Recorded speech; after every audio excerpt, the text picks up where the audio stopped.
Narito na ang balita mula sa GMA Integrated News.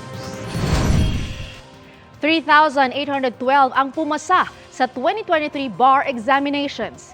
Ayon kay Bar Chairperson Justice Ramon Hernando, 36.77% yan ng 10,387 na nakakumpleto ng bar exams. Nanguna sa 2023 bar exams si Ephraim B. ng University of Santo Tomas. Sa December 22 ang oath-taking at roll signing ng mga bagong abogado.